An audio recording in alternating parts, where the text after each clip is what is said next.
Edgar Allan Poe by Christian Rodgers. Edgar Allan Poe was born on January 19, 1809, in Boston, Massachusetts.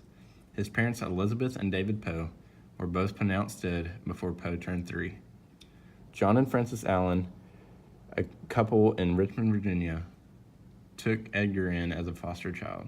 In 1815, the Allan family sailed to England, where Poe enrolled in school and returned to the U.S. in 1820. In 1826, Poe enrolls in the University of Virginia less than a year after it opened, but left college and the Allans due to gambling debts. In 1827, Poe enlists in the U.S. Army under the name Edgar A. Perry. Shortly after, his first book, Tamerlane and Other Poems, is published. He returned in 1829 due to the death of his foster mother and attended West Point for 2 years before deliberately got kicked out in hopes to become a writer. Poe is a pioneer for mystery novels, and in his lifetime, he wrote a large amount of romanticism poems and short stories. He has won many awards, and 2 of his most popular writings everyone knows, such as The Raven and The Telltale Heart. The Raven is Poe's most popular poem, with no doubt, about a man reading one stormy night, dreaming about his dead mistress. Famous for the scene written when the man hears a tapping at his window, and when he opens it, he finds a raven seeking shelter. The only word that the raven can speak is what the poem is most famous for. The word that everyone knows is nevermore.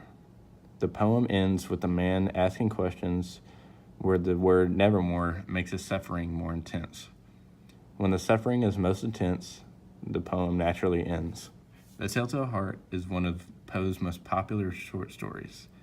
About a man who suffers from a mental illness, he kills an old man with an eye that haunts him, then hides the body under the floorboards of his own home. When the police investigate, he convinces them that nothing is going on. While they are in the old man's room, the narrator hears a ticking noise. He claims that the old man's heart is beating and it drives him mad. He is driven to the point where he can't handle it anymore and tells a policeman to tear up the floorboard to find the body dismembered. In 1836, Poe married his 13-year-old cousin, Virginia Clem, who later died at the age of 24 in 1847. This sent Poe through a spiral of drinking. In 1849, he gets engaged to his childhood sweetheart, Elmira Royster Sheldon, and later moves to Baltimore. On October 7, 1849, still for unknown reasons, Poe was found dead in a Baltimore gutter. He died at the age of 40.